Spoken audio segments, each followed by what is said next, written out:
the Minister of State for Petroleum Resources, Dr. Olanipekun, wrote a letter that was leaked to the public about, alleging act of insubordination by the GMD of the NNPC. And well, we've seen the response of the GMD of the NNPC, Dr. Mike Kantibaro. Did you witness any of these internal wranglings? This has been a feature of this particular administration. We've had issues between the Minister of Health and one other subordinate, head of an agency. And then we have another one, the AGF, alongside the EFCC boss and some other ones like that. What do you make of those internal wranglings happening at the moment? Did you witness anyone? Did they ever happen to you while you were minister? Well, let me say that this is revealing the kind of irregularity in the present administration. It is not only in the administration, but in the entire polity itself. All along the time, there are issues within the ministries, within the departments of government, and there are issues of this type, but they never get to this point. When I was Minister of Power and Steel, for instance, we had what we will call mega agencies under the ministry. One of them was NEPA, which was responsible for the electricity board. The managing director of NEPA reported directly at that time to the president. And in real life, by the organogram of the ministry, he was expected to report to the director of power, who then will report to the permanent secretary, who then will report to the Minister of State, before reporting to me as the overall minister of the ministry. But the fact that the MD of NEPA reported directly to the president never made any difference to the operation. And we found a way to manage the so-called conflict in that system. So what we are having now with the GMD of NEPA, of NNPC, and the Minister of State, is the aberration in the polity that we have at the moment. First, there is no place for Minister of State as such, and the President appeared to have given his own powers as Minister of Petroleum Resources to the Minister of State. And we are also witnessing some earlier on conflicts between those two people long before they became GMD of NNPC and Minister of State respectively. Well, some people have read, ethnic sentiment to what is happening. They're saying it's because Dr. Olanipekun is from the south. It's actually from Delta State, because Dr. Mike Kantibaro is from the north. They're saying that's why it has happened this way, such that insubordination has been allowed to fester this long. And when you read the letter of Dr. Mike Kantibaro, he said, the NNPC, responding to that particular letter, said they were reacting on the orders of the president. Yes, the issue here is the ethnic part of it is just a symptom of the aberration in system. If they were in an efficient operation, you will not remember who is from one ethnic group or the other. If Nigeria was working correctly, we will not know where our president comes from. But there are so many aberrations, and this is calling at this moment to address those aberrations. We seem to be jumping from one case to the other. When we see something happening here, we jump into that without looking at the root cause. There were no aberration, there were no problem when this same Kashiku was a GMD and Karu was just an executive director. Okay, so what is happening now? The system is fast degenerating because of gross indiscipline, because of gross corruption, and because of gross mismanagement and the injustice and disproportionate allocation of powers, disproportionate allocation of resources, and the disproportionate allocation of chances for development. That is what we are seeing in effect. That is why a group now in Nigeria is siding Kashiku, and another group is siding Baru.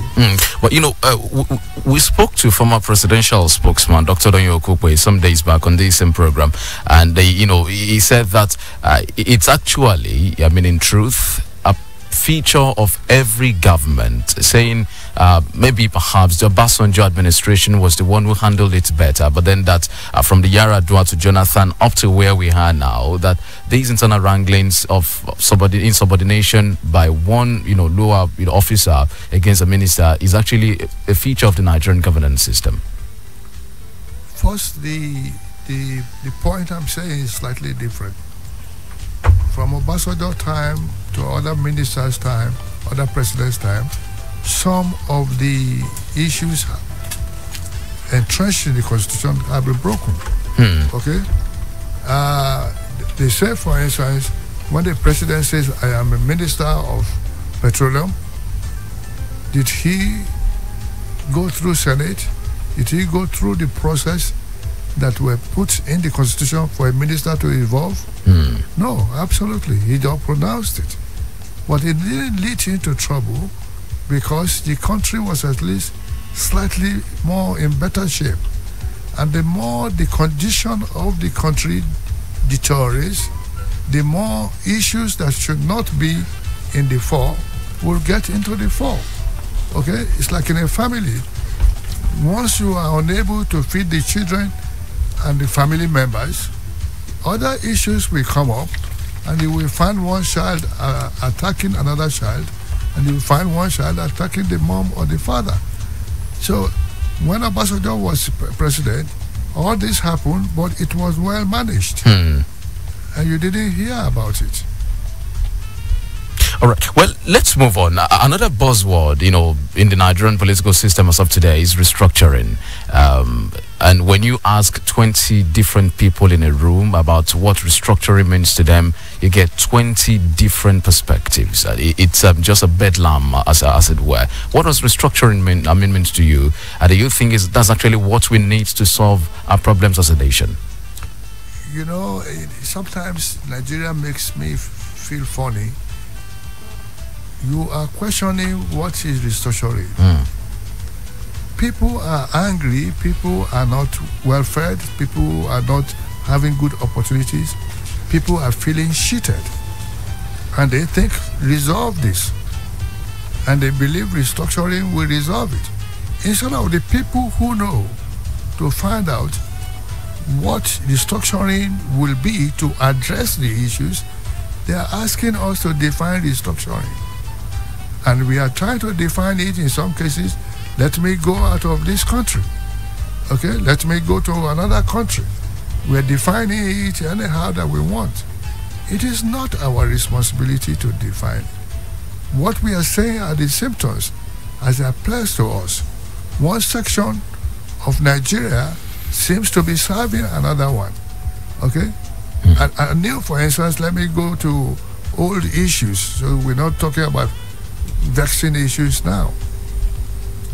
When I was Minister of Power, or rather when Uncle Bola was Minister of Power, we found that the Southwest generated 68 to 70% of the income of NEPA, okay? But had only less than 20% of the power generated. And the other states that were not generating power or were not paying for power were being allocated more power. For instance, the cement factory in Ewekoro at that time was paying about 15 to 20 times what the Benue cement were paying for the same power. Okay? And then now the other one were paying less than 2% of what the Ewekoro was also generating. So let us correct this thing. There must be a way to correct it. And this is getting to a point where every angle is asking for this. And people try to reduce this to those ordinary resources. The North has more resources than the South. That is the truth. There are more mineral resources in the South, in the North than in the South. Okay? And if you go by what will happen in 20 years' time when the oil in the South will have gone off, the resources in the North will still be there. But the political economy does not favor working efficiently in Nigeria. It does not favor equitable development in Nigeria. It does not favor sustainable development in Nigeria. But you know why some people are actually against this restructuring? They say, if restructure as you may, if you restructure with this same set of political leaders in charge, our problems will still remain. They say it's just like you're devolving, giving more powers, giving more money for political leaders to steal. This is not correct, because we've gone through a phase before where the power was not concentrated in one hand, okay, in the center. And the regional days where there was every region was free to develop at its own pace, okay. We didn't have that. Then we had the military come in and impose the military style of administration, okay, command and control on the country. This is still there. And a situation where the center becomes unnecessarily too powerful needs to be corrected. The president of the country is too powerful. This needs to be corrected. The states, the people want more states. Go back to what it is. We believe that for us to benefit more, we needed to go to more states. We went to more states, but it's getting worse. 23, 24 of those states at the moment can't even pay their own salaries. So we think that we should still go up to more states. Now some people want to go out of the thing completely. The system, the political economy is not well distributed. So we need to get this point clear. And a solution to it is put in an omnibus way called restructuring. Professor Shoyinka calls it reconfiguring. Whatever you're going to call it, we need to redo the situation and go back to the Constitution. The most reasonable part of the Constitution was the pre-1960 Constitution. The compromise Constitution that came up for independence was probably one of the things, most recent things, that caused all these imbalances. And not the 1963 Constitution. That's what some people are saying. If you remember, before 1960 independence, there were regions had self-determination and agreed to go on their own paces. But they had one before the independence where they all compromised to have independence at the same time. The constitution that came out of that, okay, is the compromise constitution. And that is the second leg of the difficulties and crises that we are in today. The other leg of it is the militarization that has come into the polity of Nigeria. All right. Well, you made reference to Nigeria's power problems the other time. Interestingly, you served as the Minister of State for Power and Steel. That is one of our major problems as a nation. For many people believe that solve the power problem and half of Nigeria's, infrastructural problems, economic problems will be solved. What did you realize to be a problem? Why are we unable to generate enough electricity to power our life? Indiscipline, gross indiscipline, and gross corruption. The power situation is the same everywhere in the world. There's no rocket science to it at all. You generate electricity and you transmit it and you distribute it. Okay? And we now know how many or how much power that we require. A long time ago, during the Babangida era, Babangida himself, as president, actually installed 6,000 megawatts capacity. where Nigeria needed only 1,500 megawatts of power. And what did they do? They took each 1.5 thousand megawatts and used it until the turbine crashed. By 1999, when the new civilian regime came up, when Uncle Bola became Minister of Power, Nigeria was now down to 1,800 megawatts of power. You said Babangida installed 6,000 megawatt capacity, but even that time, we didn't have, uninterrupted electricity. Because we needed only 1,500. By the time we needed 20,000 megawatts of power, we were down to 1,800 megawatts of power. And then government had said we will get 10,000 megawatts of power, but we never got that. At the moment, we must be needing not less than 80 to 100,000 megawatts of power. Okay? But we are having less than 4,000. But all of these issues, the indiscipline and the gross corruption that you talked about, what did you do about it while you were in office? Well, while I was in Minister of Power and Steel, the records are still there. Under me, electricity delivered to consumers were the highest, still remains the highest as we speak. And that is 4,139 megawatts of This power. government has talked about reaching 5,000 megawatts of recent. I'm talking about delivered. Delivered to the people. Delivered to consumers. And at that time, about 6,000 megawatts of power was being generated. Okay. Then after, so much dollars were spent, and we're actually back to less than half of all those figures. You can see it is corruption. And it's also a situation where individuals are generating their own powers. I'm sure this radio station is generating its own power. Okay? So there is nothing more than corruption in it. And if you go to look at it, it's corruption upon corruption. Is it difficult to tackle? Why is it difficult for us to tackle? We need this. Some private companies generate hundreds of thousands of megawatts to power their businesses. Why can't a country as blessed, as rich as Nigeria generate such megawatts to, jumpstart its economy?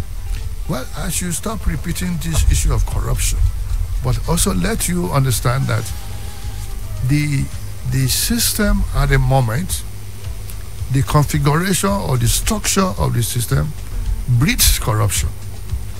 So this has become so pervasive that it pays people to remain in the corrupt system, but it destroys the entire system by itself. It destroys the entire community, and that is why youth are not employed. If you solve the power electricity issue, you will see things will change. Industries will come up, youth will be more employed, and the issue of violence and criminalities all over the place will reduce. But they are not able to do so because monies channeled to electricity development have been stolen. And this is what they put in the Elumelu tribunal or the panel. You saw what happened to it. Okay? So who are these people stealing these monies? Aren't they Nigerians? Aren't they government officials or people who served in government? Government officials still in Nigeria. That is the truth. The other ones are done petty people.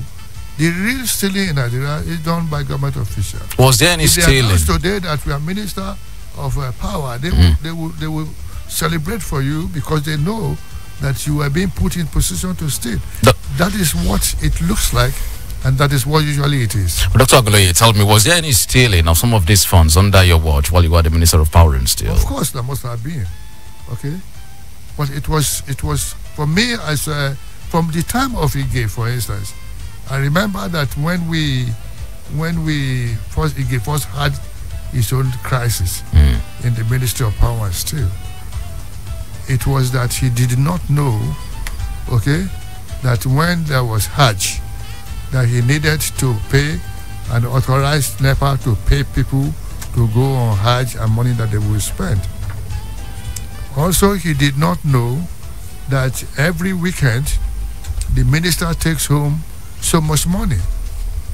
Then once he didn't take home money for weekend, the Minister of State could not take money for weekend, the PAMSEC could not take money for weekend, and all down the ladder. He also did not know that when the minister toured the installations, a trailer load of items followed him. He knew that when he toured Ajaokuta, for instance, they made elaborate food which was catered for by Sheraton, I think. And somehow everybody ate after a long day, but Uncle Bola did not eat. So when we finished food and it was time to talk, he lambasted all of them and promised to sack them. That we are in a place where you have not paid 37 months of salary. So where did you get money to do such elaborate receiving of minister? Almost 200 people were feasted. Okay? So after that, that stopped. So once Uncle Bola set the pace, everything went all right. They were still stealing in the ministry and in the parastatals, but they were much reduced. There is a cabal, that's what I'm saying, that superintends over the stealing of the money. Well, at the ministry? Yes.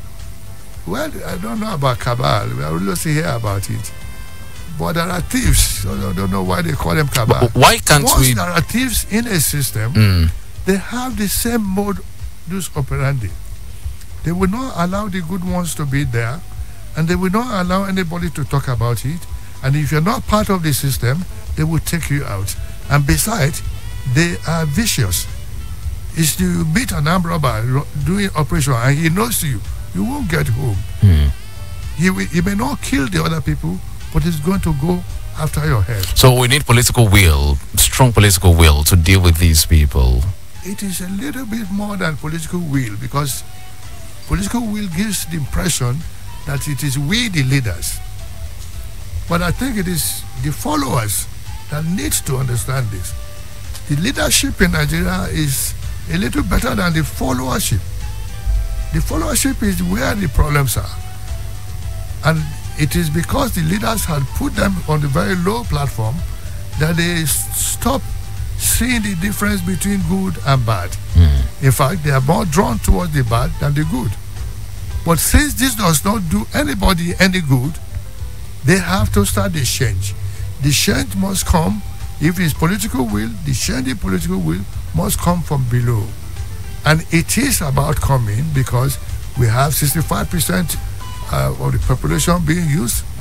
They are not well educated, they are not well trained, and they are not well employed, but they all have access to phones, they have access to internet, and they know about violence, and they will unleash this violence on themselves and on the system, except changes start to occur.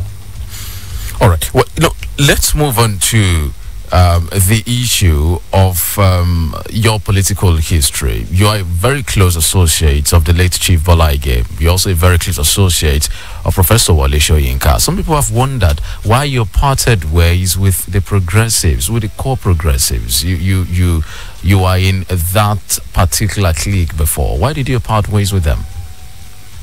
It is not about any system. You must go to the basics and understand that we had known at one time that the good people tend to go away from the dirty politics.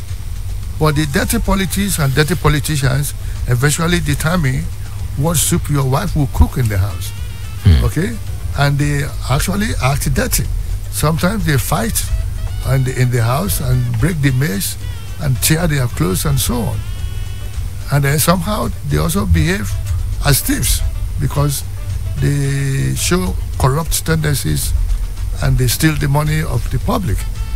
So we think, okay, let us now go into this instead of staying at the corner and complaining. But you need a platform. Platform is not more than a vehicle. It's like somebody who is between here in Osogbo and going to Lagos. You need a vehicle. The object is to go to Lagos, and the vehicle is the means. So if you go on a bus and it breaks down at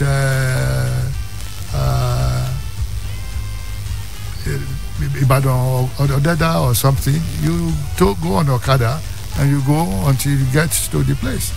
So it has nothing to do with which party and so on. And if you look at it, the parties really have not come together to have the same ideology, okay, to pursue the same ideology. The nearest to it at the moment is SDP, okay. Otherwise, you'll find everybody who used to be in the old PDP are now in the new APC. And but the APC regards themselves as the progressives. You don't agree with them? Pardon? The APC, they regard themselves as the progressives. You don't agree with them? Are they progressive? Yes. In the name. In the name, yes. But the people who are very reactionary are also there. And the guys that they call reactionary in the other party last week, I joined them this week. And together calling the previous one reactionary. Okay? So it is still of some kind of interest. And except those people who are truly progressive can come together in a coalition, they cannot take control of the organs of the state. All right. Well, Chief Bolaige, because of this conversation, you've been referring to him as Uncle Bola, it's a reference to how close you were to that man.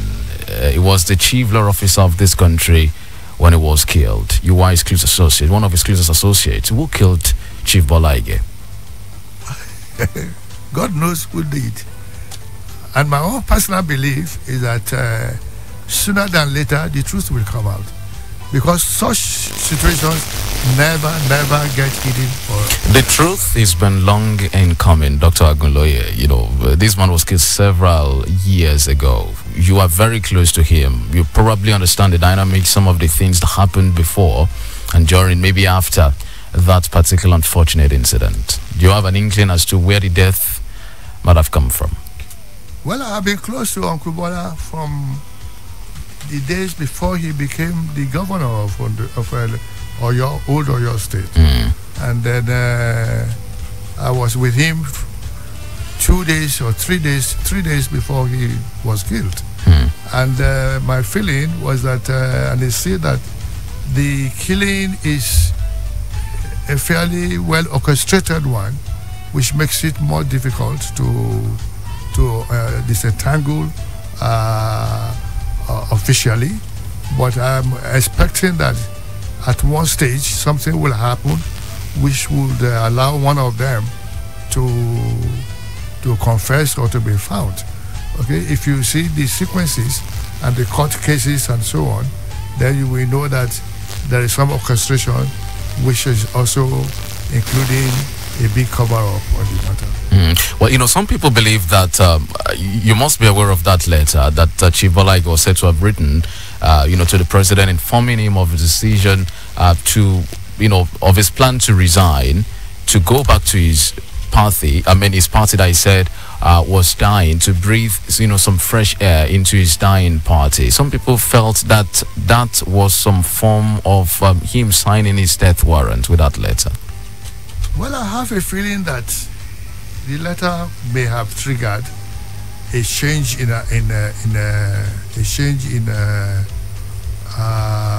tactics, or may have fast-tracked something, but it was not what led to the death. Okay.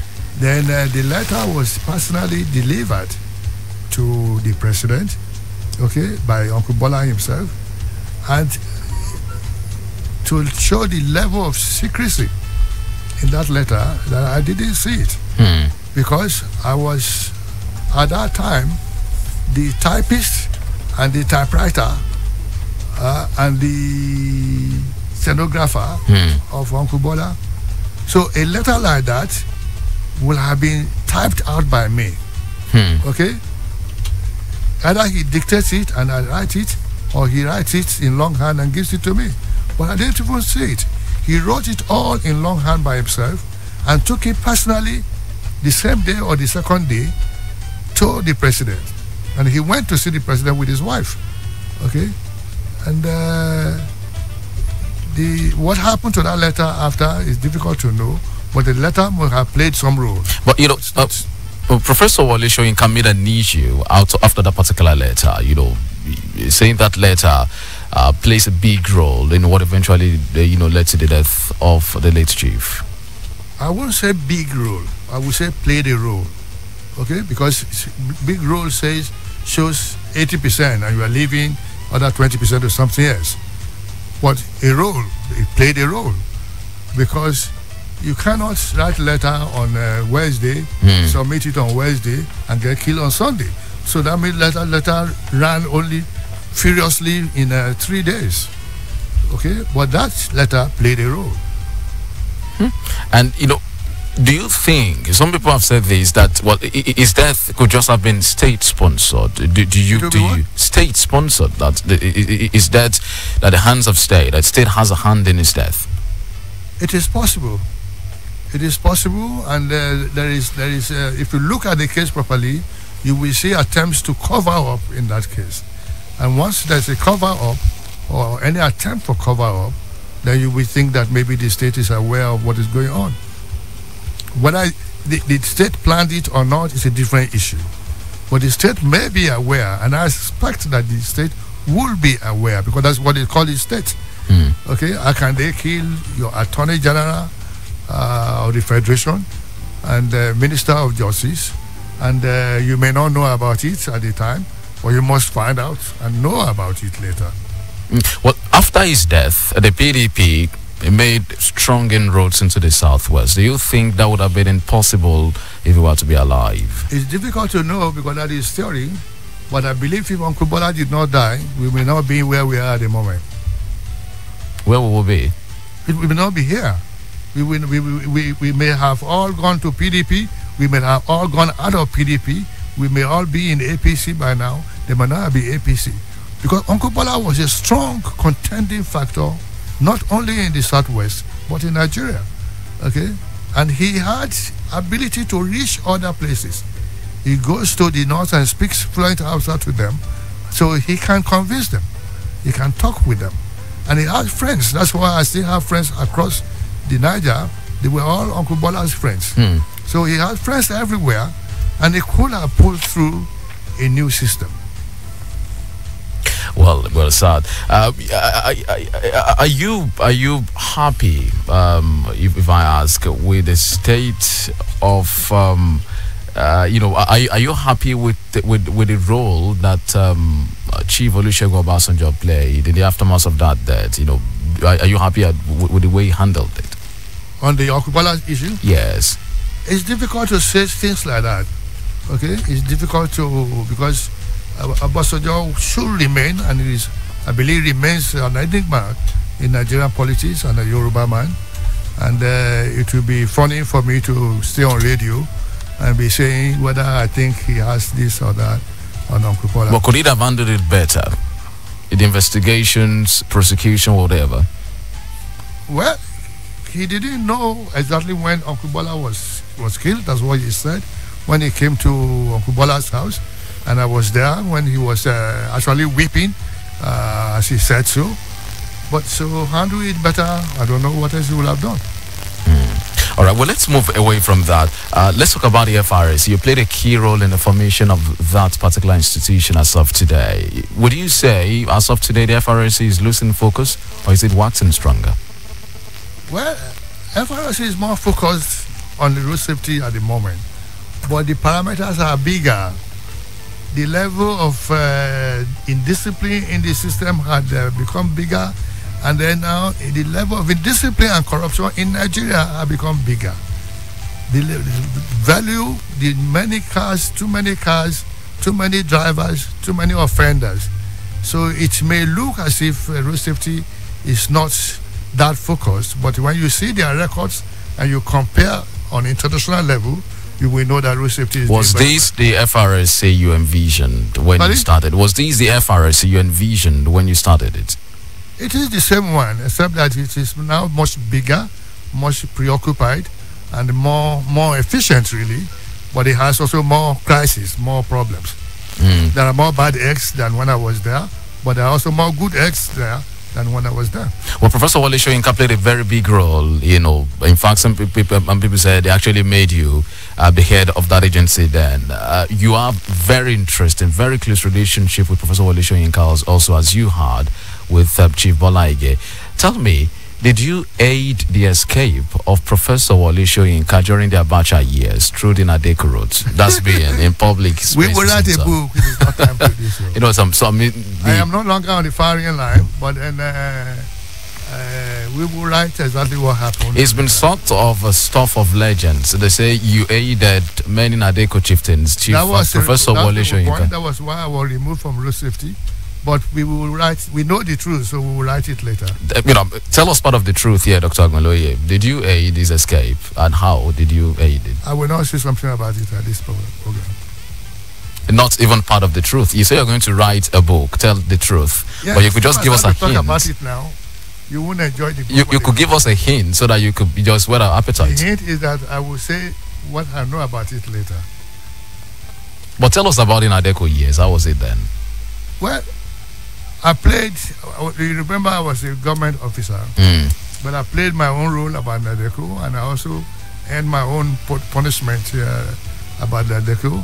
I was terminated, and then I was arrested to Shangisha 2 times. My house, my office was raided 2 times, and I was stopped at the airport 3 times. But I don't think I had the same kind of punishment as people like Tinubu, Bola Ige, and so on. Well, since you won't tell us about how you aided, or some of the roles you played, you just trying to give us just drops here. I felt you could just hint us as to some of the roles you play, especially in aiding escape. It's been stuff of legends here. People have been, clamoring to know what really is the truth, what really happened at a particular point in time. It is not time to say all of this because we are packaging them.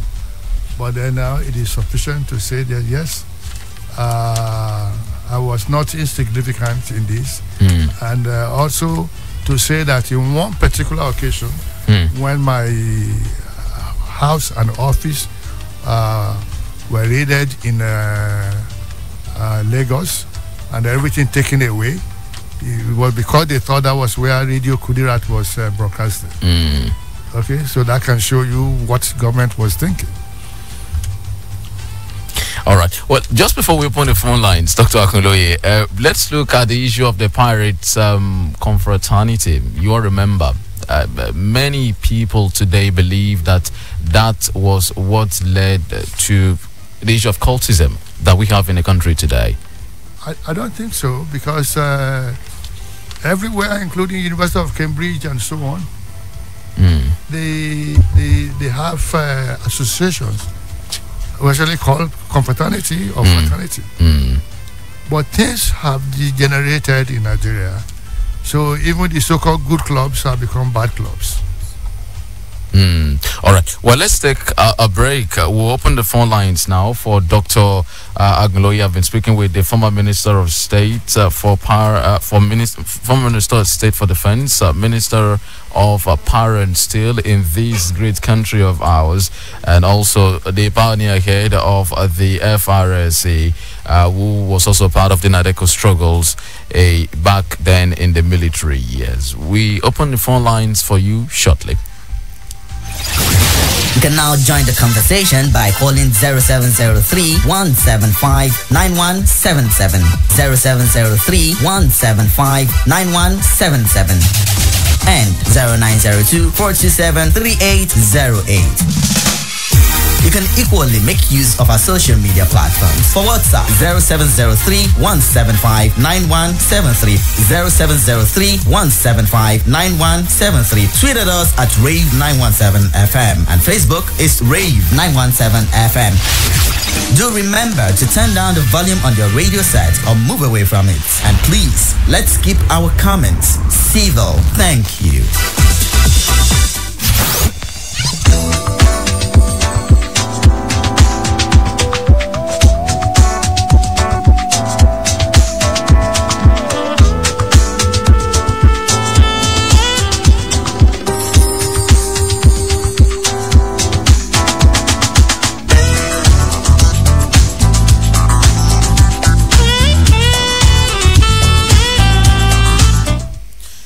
Thank you very much for staying with us. Let's take the calls now. Let's take the first call here today. Hello, good morning. Hello, Mr. Femi. Good morning, sir. Good morning. What's your name? Where are you calling from? My name is Dolapo, calling from... Dolapo, where are you calling from? Hello? Hello, I'm still here. Where are you calling from, Dolapo? I'm calling from Oshogbo. Okay, thank you. I would just like to appreciate our guest for telling us and giving us some insight, especially on how the government has been handling all the restructuring issues and the agitations from the IPOP side. But you see, if you look at the issue of power, it really needs a good intervention from the government. Take, for instance, some areas in this group, they've not been having electricity for the past 1.5 months, like Ayutthuru side, Rita Sabo side. Now, if areas like that are not having electricity, there will be low economic turn-up, and it is really going to affect the Nigerian economy at large. So I think the government should look at it, and I would please like our guest to please give us more insight on how. All right. Let's take the next call. And you can also make use of our social media platforms, on Twitter, on Facebook. Also, do use our WhatsApp channel. Hello, good morning. Good morning. What's your name? Where are you calling from? I'm Ewala. I'm speaking from the Thank you, Mr. Ewala. I just want to ask our guest, probably if Uncle Bola is still around today, will he affront the government of the Southwest the way the APC is running it now? That is what I want to ask. Okay, thank you. Hello, good morning. Hello, good morning. Hello?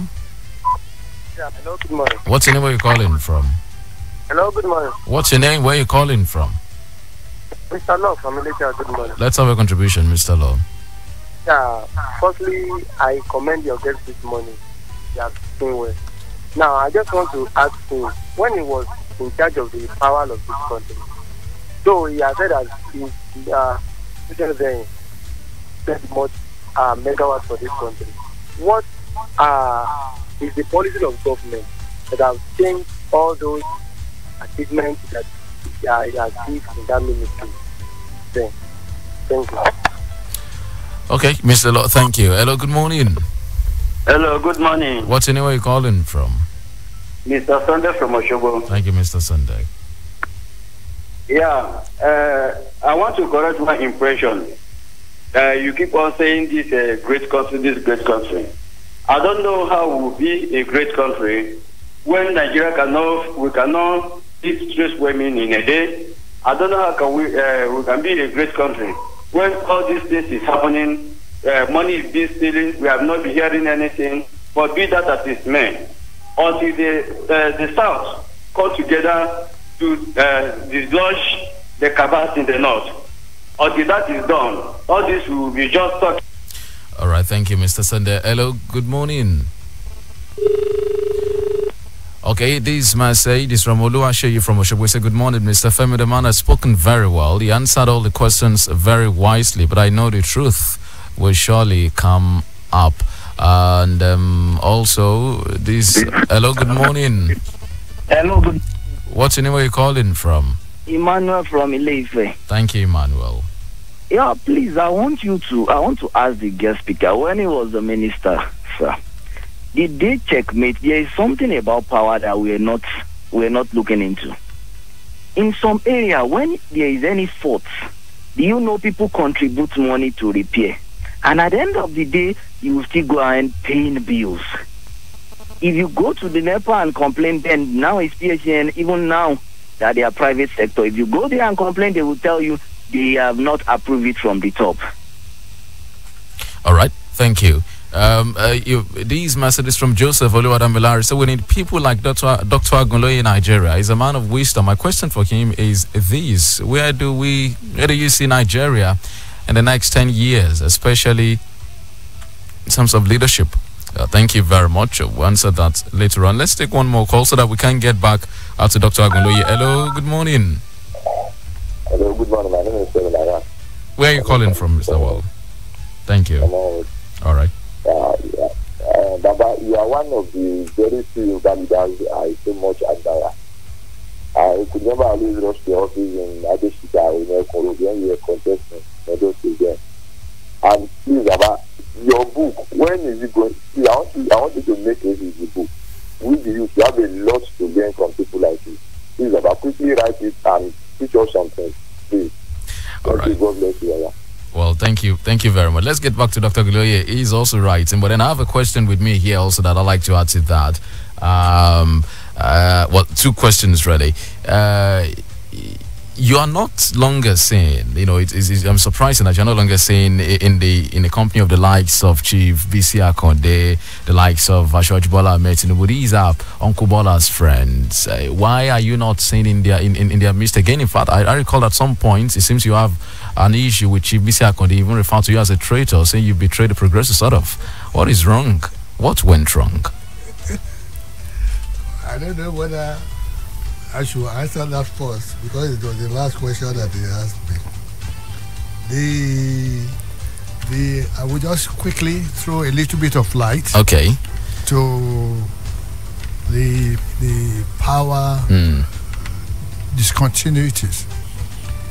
It is clear to me that with the way things are at the moment, Nigeria government can no longer hope to achieve the original plan for electricity. So they probably will have to go to what they call the off-grid system, where people are allowed to generate power and use them, or where you generate power for them separately and do not put it in the grid. So something like take a whole town out of the grid and let them generate power by themselves. It won't be new because it was being done in just before, but now it may have to go everywhere. I also had somebody said if Okubola was alive, would the APC government in the Southwest be doing what they are doing and so on? It depends. It depends.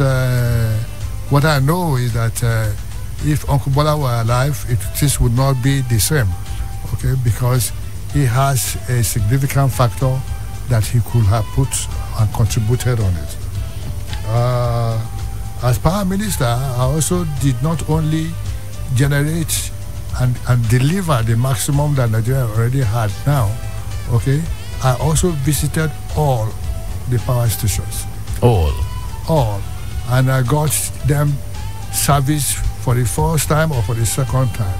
I remember being down 150 meters or so at the Kainji to see leaking turbine, okay? With 150 meters of water on top of my head. And I was wondering at one time, what is the man doing here because he's minister? But at that point, they were using hose to pull off the diesel, the hydraulic that was leaking. They put it in a bucket and they use pump to put it out. I put an end to that by ordering a new turbine, which was fixed. So people contribute money, and NEPA or electric companies still sends them a bill. This is also one of the aberrations, and this is what happens when you run an inefficient and not too well-organized establishment, or rather when you run a corrupt system. In 10 years' time in Nigeria, I believe the leadership will have improved, because I believe that in the next couple of years, more pressures will come from the young people, more pressures will come from outside of Nigeria, and Nigeria will have to restructure or reorganize itself or reconfigure itself for the true leadership that is supposed to be for in Africa. Baba, do something. There's a song like that. Yes. Baba, do something. So Baba will do something about the books sooner than later. Your own question. Yes. Really, I was not, I can say that now. My anger with with Chief Bisi Akode was truly the audacity of a son to his father. Okay? And don't forget that a son is not supposed to talk back to his father. But the son is also perhaps the only one that's allowed to talk back to his father. Okay? Because if my son talks back to me, I don't go to police station. I don't even say somebody was rude to me. If my son says something and you repeat it, I may sue you. So at that time I was a little bit worried and greatly frustrated and greatly pained by what I perceived as injustice, and for which I also believe that my father didn't take enough steps. Okay, and then I had to talk as father, as son to father. Then, if you also understood, Uncle Bisi did not respond. Okay, which is what a father would do. If your son makes a lot of fuss about something, you don't start to abuse him back or start to you just leave him knowing that you were pained. Okay, so that is I am still close in spirit with all the other children of Uncle Bola, for which I can actually say I will become a grandson. What about Asiwaju Bola Ahmed Tinubu? I was in Asiwaju's house about 1 year ago. 1 year? And yes, and I left a message for him. I left a message for him in the house. He was said to be in Abuja. I just left for Abuja, and I left a written message for him in the house. And I also believe that some kind of good leadership is coming from Uncle Bola, from Bola Tinubu, but then he needs to make more effort.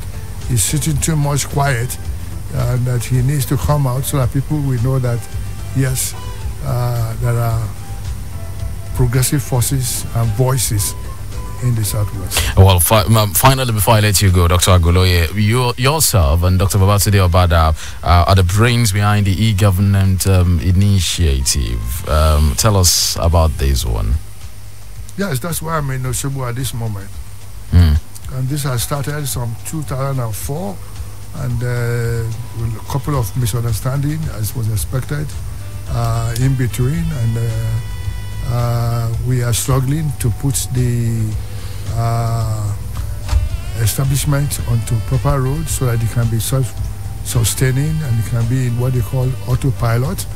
And the point here is that the country needs what we call mainstreaming of electronic government applications. Okay, that is bringing in technology into government operations, as has been successfully done in the private sector. All right, I would like to thank you very much for your time on the program this morning. Dr. Olu Agunloye, former Minister of Power and Steel, former Minister of State for Defense. We thank you so much for being a part of Frank Talk this morning, sir.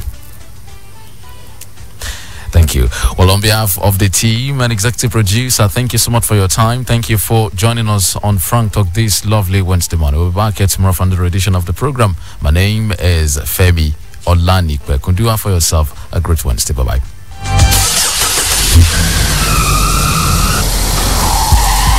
If you must drink, don't drive. If you must drive, don't drink.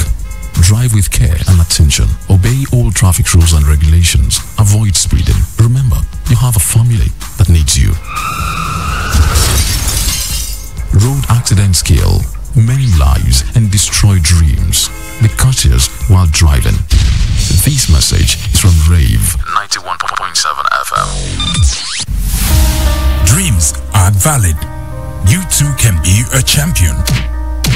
But be a champion only in the boxing ring. What makes you a man is not the force. Woman, remember, a beautiful homemaker bridles her tongue. Charity, they say, begins at home. Domestic violence kills.